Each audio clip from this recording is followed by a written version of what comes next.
Between 1961 and 1971, Motown generated 110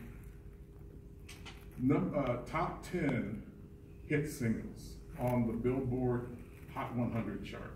So that means that there were 110 singles that were either 10 or above on the Billboard 100 Hot 100 charts throughout those years. 110 top 10 singles. What years, please? Between 1961 and 1971. That's a tremendous achievement. And the period that is the most fertile is 66 through 70. Oddly enough, it's actually directly connected to the period that was the most tumultuous in the organization, as we see a number of changes that we're going to talk about over time that had a huge impact on the direction of the music. And as we know, eventually in 71, the company leaves Detroit and moves to LA, which is a major transformation in regards to the direction of the company and also an impact on Detroit. So why do I start with that? Because you need to understand that this is not something that's out of the vacuum. These songs, in many cases, changed pop music. They provided an avenue, and the reason why that's so tremendous is because the talent was here.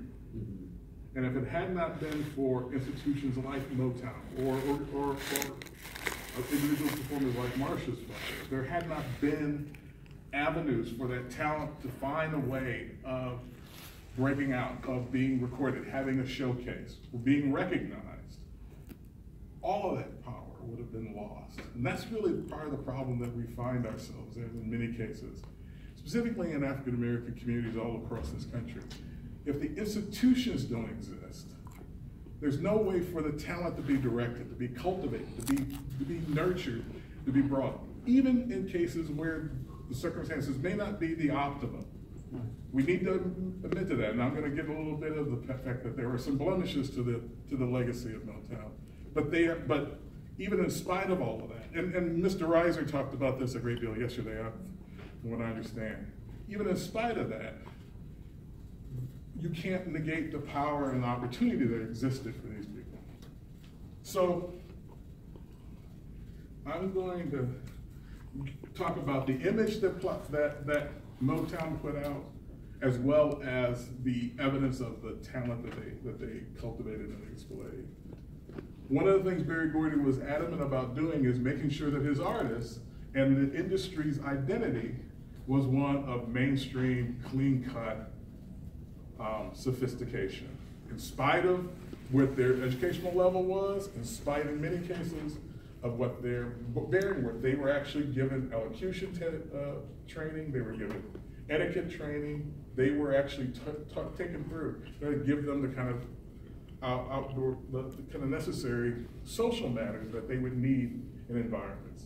The difference, for example, that you need to understand the difference between Bill Cosby in the 60s with his suit and tie and Richard Pryor in the 70s with his t-shirts, his blue jeans. We're talking about, we're going to eventually move to Richard Pryor, but what at this point in the time, we're talking about is an image that is very clean and presented to make sure that the artists are presented as mainstream, which means that they can be acceptable to a wide audience as well. Okay. The groups that had the hugest numbers of those top 10 hits that I mentioned included the Supremes. This is the original group with Florence Ballard, Marvin Gaye as a single art, as also as a duet with Tammy Terrell, Stevie Wonder, the Temptations, the Four Tops, the Miracles, as they were originally called before Smokey's name was pulled out and put in front. And the final group that had an impact of this period was the Jackson 5. They come in 1970, actually debuted in 1970, but the first album that they produced has a number of #1 hits that come out of it. So I added them in this group as well. They